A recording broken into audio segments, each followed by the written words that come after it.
Hello friends, DPR భయంకర ప్రపంచ రహస్యాలకి స్వాగతం. ఫ్రెండ్స్, మీరు ఈ వీడియోని చివరి వరకు చూసి లైక్ చేస్తారని, అలాగే మీ అభిప్రాయాన్ని కమెంట్స్ ద్వారా తెలియజేస్తారని కోరుకుంటూ, మరియు మా ఛానల్ని సబ్స్క్రైబ్ చేసుకొని మీ సపోర్ట్ అందజేస్తారని ఆశిస్తూ, ఇక ఆలస్యం చేయకుండా ఇవాల్టి మన భయంకర ప్రపంచ రహస్యంలోకి వెళ్ళిపోదాం. వస్తువులకు దయ్యాలు పడతాయా? అవి మనుషుల ప్రాణాలు తీసుకుంటాయా? ఈ ఘటన గురించి తెలిస్తే మీరు తప్పకుండా ఆశ్చర్యపోతారు. ఎందుకంటే అది డెత్ చైర్. సాదా సీదా కుర్చీ కాదు, 200 ఏళ్ల చరిత్ర కలిగిన ప్రమాదకర కుర్చీ. ఇది సాదా సీదా కుర్చీ కాదు. ఇందులో కూర్చున్న ఏ వ్యక్తి ఇప్పటి వరకు ప్రాణాలతో లేరు. దీన్ని వేలాకోలం చేసిన వ్యక్తులు కూడా ఘోరమైన చావులను కొని తెచ్చుకున్నారు. అందుకే దీన్ని అంతా డెత్ చైర్ అంటారు. ఓ వ్యక్తి ఎంతో ప్రాణంగా చూసుకున్న ఈ కుర్చీ అతడి మరణం తరువాత ఇతరుల ప్రాణాలు తీయడం మొదలుపెట్టింది. ఒకరు కాదు, ఇద్దరు కాదు, కొన్ని దశాబ్దాలుగా 200 మంది ఈ కుర్చీ వల్లే చనిపోయారంటే నమ్మబుద్ధి కాదు. కానీ చారిత్రక సాక్ష్యాలను నమ్మక తప్పదు. మొదట్లో ఆ మరణాలు ఎలా జరిగేవో ఎవ్వరికీ తెలియదు. కాలక్రమేణా అసలు నిజం తెలిసింది. అది సాధారణ కుర్చీ కాదని, ఓ వ్యక్తి ఆత్మ అని తెలుసుకున్నారు. చివరికి దాన్ని ఓ మ్యూజియానికి అప్పగించారు. అందులో ఎవరైనా కూర్చుంటారనే భయంతో దాన్ని గోడకు వేలాడదీశారు. ఆ కుర్చీని ముట్టుకొని ప్రమాదం కొని తెచ్చుకోవద్దంటూ దాని చరిత్రను సైతం అక్కడ రాసి ఉంచారు. అసలు ఎవరిదా కుర్చీ? అది మనుషులను ఎందుకు చంపుతోంది తెలుసుకోవాలంటే మనం కొన్నేళ్లు వెనక్కి వెళ్ళాలి. అది 1700వ సంవత్సరం. ఇంగ్లాండ్లోని నార్త్ యార్క్షైర్లో క్రిష్కు అనే ప్రాంతం ఉంది. సాంప్రదాయ మార్కెట్లకు ఆ ప్రాంతం పెట్టింది పేరు. ఆ ప్రాంతం నార్త్ యార్క్ మోర్స్, యార్క్షైర్ డలేస్ మధ్య ఉంది. అక్కడ డానియల్ ఔటీ అనే చిల్లర దొంగ ఉండేవాడు. అతడి కుమార్తె ఎలిజబెత్ ఔటీ స్థానిక యువకుడు థామస్ బస్బేను పెళ్లి చేసుకుంది.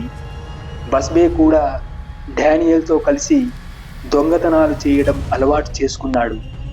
బస్బేకు భార్య ఎలిజబెత్కు మధ్య మనస్పర్ధలు వచ్చాయి.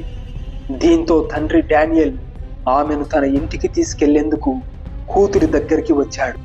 బస్బే ఇంటికి వచ్చేసరికి తనకు ఇష్టమైన కుర్చీలో కూర్చున్న డానియల్ను చూసి ఆగ్రహం వ్యక్తం చేశాడు. దీంతో ఇద్దరూ తీవ్రంగా గొడవపడ్డారు. వారిద్దరినీ విడిపించేందుకు ఎలిజబెత్ విశ్వ ప్రయత్నం చేసింది. చివరికి డానియల్ కూతుర్ని తన వెంట తీసుకెళ్లకుండానే వెనుతిరిగాడు. అప్పటికి బస్బేకు కోపం తగ్గలేదు. వ్యవసాయ క్షేత్రంలో ఉన్న తన ఫామ్ హౌస్కు రావాలని, అక్కడ కూర్చొని మాట్లాడుకుందామని బస్బే డానియల్కు కబురు చేశాడు. అక్కడికి చేరిన డానియల్ను బస్బే సుత్తితో తలను పగలగొట్టి చంపేశాడు. దీంతో పోలీసులు అతడిని అదుపులోకి తీసుకున్నారు. భార్య ఎలిజబెత్ ఇంట్లోని ఫర్నిచర్ను ఓ హోటల్కి ఇచ్చేసింది. అందులో బస్బే ఇష్టపడే కుర్చీ కూడా ఉంది. ఈ ఘటన 1706వ సంవత్సరంలో చోటు చేసుకుంది. డానియల్ని హత్య చేసింది బస్బే అని నిరూపణ కావడంతో కోర్టు అతడికి ఉరిశిక్ష విధించింది. ఉరిశిక్ష అమలు సమయంలో బస్బే చివరిగా ఓ కోరిక తీర్చాలని కోరాడు. మరణానికి ముందు తనకు ఎంతో ఇష్టమైన కుర్చీలో కూర్చుంటానని చెప్పాడు. దీంతో అతన్ని ఉరి చేయడానికి ముందు ఆ హోటల్కు తీసుకెళ్లారు. బస్బే తన కుర్చీలో కాసేపు కూర్చొని భావోద్వేగానికి గురయ్యాడు. అనంతరం అతడిని ఆ హోటల్కు సమీపంలో ఉరి తీశారు. ఈ ఘటనతో బస్బే పేరు మారుమ్రోగింది. అంతా ఆ హోటల్ను బస్బే హోటల్ అని పిలవడం మొదలుపెట్టారు. దీంతో ఆ హోటల్ యాజమాన్యం ఆ పేరును సొమ్ము చేసుకోవాలని భావించింది. ఆ హోటల్ పేరును ద బస్బే స్టూపిడ్ అని మార్చింది. అతడు ఊరికి ముందు కూర్చున్న కుర్చీ తమ హోటల్లోనే ఉందంటూ ప్రచారం చేసింది. ఊహించినట్లే అంతా ఆ హోటల్కు వచ్చి ఆ కుర్చీని చూడటం మొదలుపెట్టారు. అందులో కూర్చొని తాము బస్బే కుర్చీలో కూర్చున్నామని గొప్పగా చెప్పుకునేవారు. కానీ వారిలో ఆ సంతోషం ఎన్నాళ్ళో నిలవలేదు. ఆ కుర్చీలో కూర్చున్న వ్యక్తులు వేరువేరు కారణాలతో చనిపోయేవారు. కొన్నాళ్ళు ఆ మరణాల వెనుక కారణాలేమిటో తెలియలేదు. ఆ తర్వాత రెండో ప్రపంచ యుద్ధం వచ్చింది. కొంతమంది సైనికులు ఆ హోటల్లోనే తలదాచుకున్నారు. ఈ సందర్భంగా కొందరు ఆ బస్బే కుర్చీలో కూర్చున్నారు. ఆ తరువాత రోజే వారంతా బాంబు దాడిలో చనిపోయారు. యుద్ధంలో ఇదంతా సర్వసాధారణమని భావించారు. కానీ అసలు విషయం తెలిసి ఆశ్చర్యపోయారు. 1894లో వరుస మరణాలు. ఆ హోటల్లో అదనంగా పబ్ కూడా ఏర్పాటు చేశారు. దీంతో ఆ కుర్చీని పబ్లోకి చేర్చారు. ఆ సందర్భంగా ఓ వ్యక్తి ఆ కుర్చీలో కూర్చొని మద్యం తాగాడు. ఉదయం చూసేసరికి అతడు ఓ స్తంభానికి వేలాడుతూ కనిపించాడు. తొలుత అతడు ఆత్మహత్య చేసుకున్నాడని భావించారు. కానీ కొందరు మాత్రం ఇది తప్పకుండా ఆ కుర్చీ పనే కావచ్చని అనుమానించారు. ఈ ప్రచారం మరో విధంగా హోటల్కు లాభం చేకూర్చింది. ఆ కుర్చీతో కొందరు డేర్ గేమ్ ఆడటం మొదలుపెట్టారు. ప్రపంచ యుద్ధం ముగిసిన తర్వాత ఏర్పాటు చేసిన విందులో 2 సైనికులు ఆ కుర్చీలో కూర్చోడానికి పోటీ పడ్డారు. చివరికి వారిద్దరూ కారు ప్రమాదంలో దుర్మరణం చెందారు. అక్కడితో ఆ మరణాలు ఆగలేదు. స్థానికులు కూడా ఆ కుర్చీ వల్లే మరణాలు సంభవిస్తున్నాయనే అపవాదును ఆ హోటల్పై వేయడం మొదలుపెట్టారు.